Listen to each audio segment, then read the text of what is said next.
Vamos a platicar de los hijos no reconocidos. ¿Qué derechos tienen? ¿Qué pueden las madres que tienen este tipo de hijos, o incluso los padres, no sé si haya por ahí casos, qué pueden hacer en el terreno legal? ¿Sirve, por ejemplo, un testamento para reconocer hijos? Vamos a platicar del tema y me da mucho gusto que nos acompañe esta noche la abogada Valeria Ortiz Rubio. Ella es abogada especialista en derecho familiar. Valeria, bienvenida, ¿cómo estás? Muy buenas noches. Buenas noches, muchas gracias por la invitación. ¿Cómo podemos definir a un hijo no reconocido? Bueno, más bien podríamos hablar de cuáles serían esos derechos que pueden impugnar a través de sus tutores o representantes legales. Como bien lo dijiste, pues sí es válido que sea por testamento, nada más que inmediatamente las personas que están involucradas con ellos pueden impugnar este reconocimiento a través del desconocimiento de la paternidad, aunque lo hayan dejado en testamento, porque la única prueba irrefutable para saber si es hijo o no es el ADN. A ver, vamos a empezar por el caso de una mujer que resulta embarazada y le dice al sujeto, oye, ¿qué crees? Vamos a ser papás. Y él dice, no, yo no me quiero responsabilizar, no le doy mi apellido. ¿Qué puede hacer en el terreno legal esta mujer? Bueno, es un juicio de reconocimiento de paternidad, ya es un juicio oral, es un juicio rápido, entre comillas, unos 3 meses, donde si esta persona se niega a quererse hacer la prueba de ADN después de 2 intentos, la Corte establece que hay una presunción legal de que por algún motivo extraño no se quiere hacer la prueba porque seguramente es el padre. Entonces, ya sea que acuda a realizarse la prueba biológica o no, de todos modos se va a tener como reconocida esa paternidad y empiezan allá todos los derechos que tienen de esa afiliación. ¿Y el primer derecho sería el apellido? Exactamente, sería el apellido y bueno, todos, ¿no? Los derechos sucesorios, alimentarios, régimen de visitas, la obligación de la patria potestad con los hijos, así como los padres, ya serían, ahora sí que ya tendrían todos los derechos que la ley le concierne. ¿Qué pasa cuando una mujer registra a su hijo con otros apellidos, digamos los apellidos de soltera de la mamá, y después quiere hacer este procedimiento de reconocimiento de la paternidad? ¿Puede? Sí, claro, no prescribe, porque bueno, son derechos de los menores, inclusive si ellos cumpliendo la mayoría de edad también pueden hacerlo, una vez enterándose que bueno, pues saben quién es probablemente el padre. Entonces, inmediatamente, el momento que la mujer tome la decisión de querer hacer ese reconocimiento de paternidad, aunque hayan sido 5 años después de que reconoció como hijo natural, entonces ella puede acudir a las instancias legales ante un juez familiar y pedir este reconocimiento. En el caso contrario, que una mujer tenga un hijo y no quiera que el papá lleve, o que su hijo lleve el apellido del papá, pero él insiste, no, él es mi hijo y aquí está mi sangre, háganme la prueba que quieran. ¿Se puede? Sí, claro, también, porque tanto la madre es como el tutor y el representante legal del menor, pero también lo es el padre. Entonces, el padre pide ese reconocimiento de paternidad. Ahí hay situaciones que cuando están dentro de un matrimonio, se alega que ese hijo que ha nacido es exclusivamente, o podrían decir que las probabilidades mayores es que sea del esposo. Pero si llega otra persona a decir que también él tiene las probabilidades de ser el padre, entonces pide una contradicción de paternidad, que ese apellido puede que sí lo reconoció, pero que no sea genéticamente. Entonces, ahí cualquiera de los dos, tanto el padre biológico como el que cree que se le puso el apellido incorrectamente, puede impugnar esa paternidad. ¿Y se cambia el apellido? Y es que ahí sería muy subjetivo, serían cuestiones de criterio del juez, dependiendo de la edad del menor, porque puede ser que tenga 10 años y ya todos tus registros y sus papeles ya tengan pues un solo apellido y tendrían que hacer toda la modificación. Yo creo es mucho criterio del juez, pero sí es mucho dependiendo de la edad o el grado escolar de los hijos. Pero sí, claro, uno de los objetivos del reconocimiento de la paternidad es la modificación del apellido, como el claro ejemplo es para la sucesión testamentaria, ¿no? ¿Y dónde se hace esta reclamación? Siempre es ante los juzgados familiares. Ok. Ahora, ¿qué pasa si tuvieron una pareja, un hijo, ¿no? Esposa, esposo tienen un hijo y de repente, como a los 2 meses, pues resulta que es el sorullo, ¿no? Y se dan cuenta que a cómo se parece al lechero. Así es. ¿Puede el señor decir, no, yo sí le puse el apellido, pero ¿saben qué? Pues aquí háganme la prueba, no es mi hijo? Por esos motivos no, porque una vez ya reconocido al hijo es como las adopciones, no hay carácter irrevocable por todos los daños y perjuicios que se le generan al menor. Entonces, sí podría impugnar la paternidad, pero tendrían que ser muy cuidadosos en la redacción de la demanda del motivo, porque no puede decir por cuestiones del color de la piel del menor, porque puede ser que generaciones atrás hayan tenido, sino más bien porque se haya enterado de alguna infidelidad que haya producido esa probabilidad de que no sea el padre. Vale. Entonces, Entonces, por una confesión, pero no por una evidencia como el color de los ojos. Exactamente. Es así. Vale. Y por eso hay que tener mucho cuidado en la redacción de demanda para que haya esa posibilidad de que el juez lo otorgue. Pero, digo, obviamente podría decir, a ver, vamos a hacer una prueba de ADN tanto del hijo como mía, a ver si coincide. Y de hecho lo pueden hacer casero. Esto ya en Estados Unidos venden las sí. pruebas. La mandas Aquí por se pueden correo. pedir y ya después de eso sirve como una prueba dentro del cúmulo probatorio, más no es la fidedigna o la última. ¿Qué tanto porcentaje de efectividad tienen esas pruebas? Bueno, de lo que hemos estudiado es el 90%, pero dicen que no hay una cadena de custodia. Entonces, por eso es obligatorio en un laboratorio que designe el certificado y que designen y vigilen esa cadena de Para custodia. que no se vaya a perder en el camino la muestra, ¿no? Pues vaya a resultar que es hijo de Warren Buffett. ¿De Bueno, dónde, pues no? mejor para el hijo, ¿no? Sí. Exacto. Entonces, sí es posible. Claro, ya si el resultado ahí dice, no, pues si es tu hijo, pues que quemón, Así ¿no? es. Y entonces Sí, más bien claro. la mujer tiene que decirle al otro, te me vas. Y es que muchas veces antes las mujeres sí tenían la seguridad de quién era la mamá y quién Claro. era el papá, pero ahora ellas muchas veces ya no saben ni quién es el papá. Entonces sí ya son juicios más comunes que antes. Ese es todo un tema. Ya cuando una mujer tiene relaciones sexuales con cualquier cantidad y no tiene certeza de Exacto. quién es, ¿qué hace? Así es. Pues ¿Qué yo pasa creo en que ese también caso? debería de ser su juicio de reconocimiento de paternidad. Debería ser un para juicio que moral de tenga entrada, certeza. pero bueno, dejando Eso ese sí. aparte, ¿qué puede hacer? O sea, si de repente dice, chin, es que puede ser de cualquiera de estos 20. Hijo, la verdad es que me ha tocado máximo donde se han impugnado la paternidad de 3 personas, de 3 Fíjate, hombres. pues O sea, con no me ha eso, tocado, pero ya con eso es suficiente. Y ya ahí se entera quién es el. Y entonces quién es va el y papá. pide muestra de los 3. Sí.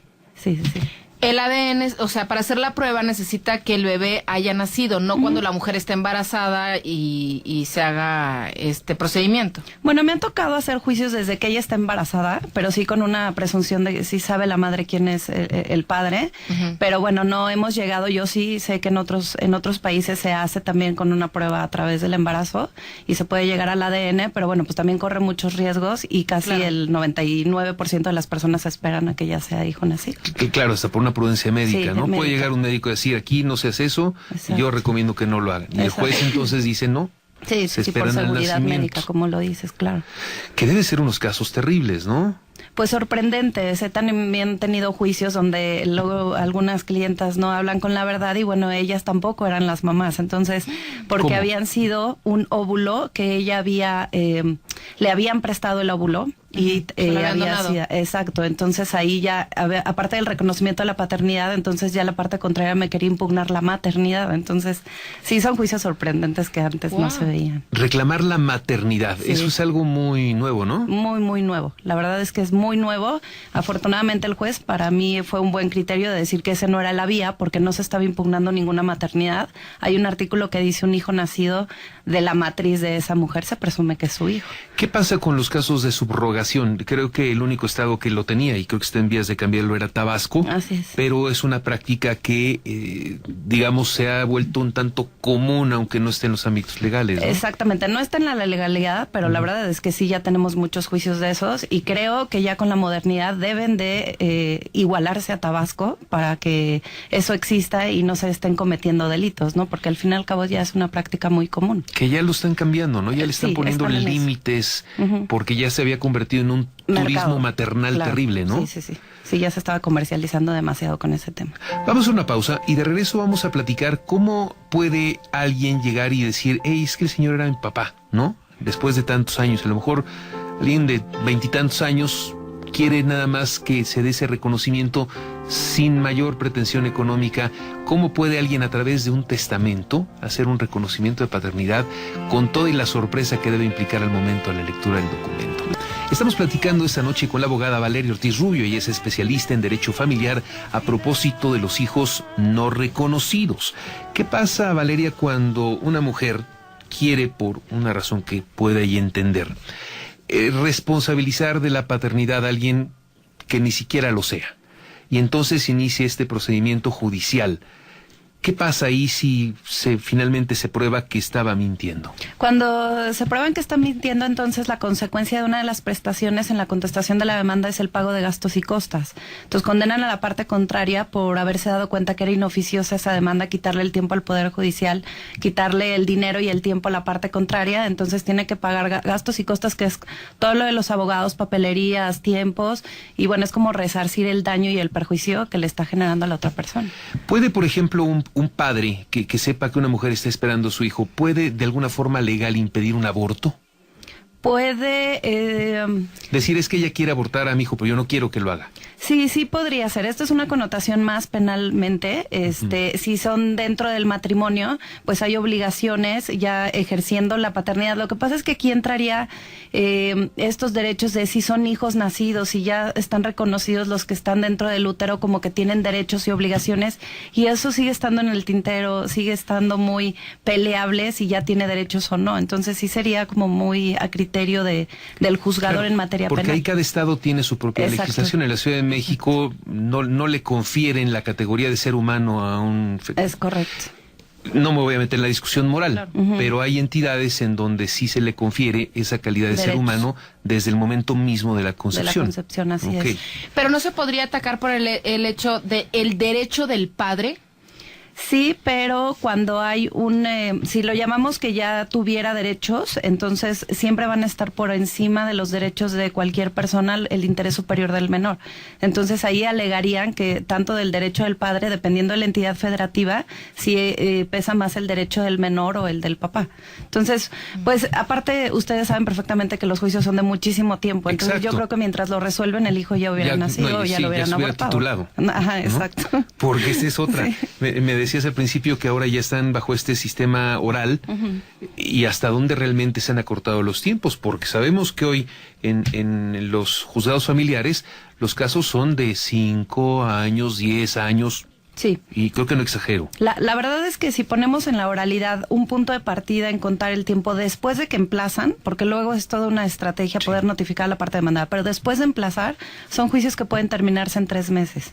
Entonces, esos mismos juicios de reconocimiento de paternidad yo me podía llevar 4 años. Entonces, si ponemos una diferencia de 4 años a 3 meses, 6 meses, la verdad es que se han acortado muchísimo los tiempos. Pues sí, porque ese es todo un tema en el caso de la justicia en México, ¿no? Así es. Si una persona quiere hacerse una prueba de paternidad, por ejemplo, un hijo que su mamá le dijo que fulanito era su papá, y si él no quiere, y si no quiere hacer como todo este juicio, no habría otra manera. O sea, tienen que estar los dos de acuerdo. Si es un hijo mayor de edad, sí, claro, porque el hijo mayor de edad ya tiene la capacidad jurídica de demandar. Entonces, aunque la mamá quisiera obligarlo, no podría. Si él no firma la demanda y no comparece en las audiencias personalmente, no habría poder humano. Ya la señora no tiene injerencia jurídica para ese reconocimiento de paternidad. Y un juez sí puede obligar al supuesto padre a comparecer. Sí lo puede obligar, pero bueno, si no quiere ir, entonces va a ser multado hasta poder llegar al arresto. Y después hay personas que prefieren estar arrestados administrativamente y no se hacen la prueba de ADN. Viene esa presunción legal que emite la Corte de decir, está bien, no te voy a obligar a que te hagas el ADN, pero por algo no te la quieres hacer. Yo creo que tengo esa presunción de que si eres el padre, no te la hagas, pero yo voy a dictaminar en sentencia el reconocimiento de esa paternidad. Como si sí lo fueras, aunque no quieras hacerte la prueba. No vayas. Ahora, esta prueba de ADN no es como que te vayas a sacar sangre y las plaquetas y revisar todo esto. O sea, se necesita un proceso más allá, ¿no? Más de solicitar un juez, de ese tipo de cosas. Sí, tiene todo un procedimiento y alegaban ellos que no se, o ellas, o sea, que no se querían hacer el reconocimiento de paternidad porque como el ADN es te puede dar muchísima información como algunas enfermedades peligrosas, pero bueno, la Corte ha ido modificando y dicen, solamente te van a dar la información genética si eres compatible, el 99.9 con tu hijo, para que no entremos en detalles de que tú te pudieras llegar a enterar de cosas que no estás preparado. O sea, de los 1,000 millones de datos que se obtienen, solo te van a dar uno. Exclusivamente. Y lo demás no tiene por qué contar, ni siquiera por qué revelarse. Así es. ¿Qué pasa cuando una persona, a través de un testamento, desea como última voluntad hacer un reconocimiento de sus hijos. Eso me suena a película, me suena que el momento que está leyendo el testamento y de repente dicen, es que el hijo de Chonita era del Señor. Sí se oye, pero sí es muy común, Enrique, sí es muy común en esa práctica y es ante un fedatario público, tiene completamente esa facultad para poderlo hacer y como comentaba ahí pueden venir los juicios ya en materia familiar de impugnar esa paternidad porque en realidad solo el ADN puede saber si era su hijo o no. O sea, el señor puede reconocerlo en el testamento porque él quiere, pero en realidad puede genéticamente no ser su hijo. Pero a lo mejor lo quería como un hijo. Ajá, exacto, y eso es válido. ¿Y eso es válido? Claro. ¿No pueden decir los otros deudos, no, háganle la prueba de ADN porque se va a llevar parte de mi herencia? Es como un tanto así de que si no es tu hijo, pero tú decidiste heredarle a esa persona aunque no sea tu hijo. Aunque no sea... Si son de fines hereditarios, pueden ellos impugnar la paternidad, pero dependiendo de la redacción de ese testamento puede decir, yo lo reconozco como mi hijo y va a tener todos los derechos en la masa hereditaria, pues ahí no tendrían como, aunque no sea su hijo, de todos modos ya lo redactó. Obviamente tienen que entrar en un juicio de sucesión testamentaria. Estamos correcto. hablando de otros 5 años. Uy, no, más. ¿Más? Sí. ¿Todavía? Bueno, pensemos que por esto de la prontitud y la oralidad de la que hablan, pues bueno, los intestamentarios sí son los que nos podemos llevar 15, 20 años y los testamentarios, pues a lo mejor 5 años, 4, Ya en el mejor 6. de los casos. Ajá. ¿Qué tal? Bueno, es que es todo un caso, ¿no? Sí. Imagínate un juicio de 20 años, para cuando acabe ya se murieron la mitad de los herederos, ¿no? Sí. Y entonces viene otra complicación. Digo, ya nos metimos otro tema, pero viene otra complicación, porque los herederos del heredero ya se metieron También en le el impugnan, pleito. claro, exactamente, quieren reconocer esos derechos de los que ya murieron. Y entonces así nos seguimos muchos años a ver cuándo. ¿Qué tal? Pero entonces ese reconocimiento de la paternidad se da a través de un juicio, el juez dicta que se tiene que hacer una prueba de ADN. Ajá. Y a partir de ahí ya se da una resolución que es inapelable. Así es. Bueno, sí lo pueden apelar, sí tienen su derecho a impugnar esa resolución, pero la verdad es que lo que máximo que pueden impugnar es la cadena de custodia, decir que se violó esa cadena de custodia y realmente lo hacen para dilatar el proceso, para no llegar a obtener lo más importante. Cuando se hace un juicio de reconocimiento de paternidad, lo que quieren son alimentos. Entonces ellos impugnarían la paternidad para dilatar el proceso, para que no le descuenten o no le hagan el cobro de las pensiones alimenticias. Así que, o sea, llegan así con la esperanza de que sea mayor del chamaco y ahí muere. Exactamente, porque en realidad cuando le hagan el reconocimiento de paternidad, aunque no hayan, nuevamente lo van a hacer y es irrefutable, es 99.99 el rango que sale de efectividad de la prueba. Sí. Pero si eso cae para el chamaquito de 30 años, pues ya. Así es. Ya no sirve para nada. Valeria, muchísimas gracias. ¿Dónde te localizamos? Platícanos. Sí, gracias. Pues mi página web es www.ortizrubiolegal.com.mx y ahí vienen todos los datos de mi despacho, de contacto, y página web es igual Ortiz Rubio Legal en Facebook y ahí también tienen todos los datos del despacho. Cualquier asunto familiar. Así es, exclusivamente en derecho familiar. Valeria, muchísimas gracias. Gracias, Enrique. Muy buenas gracias noches.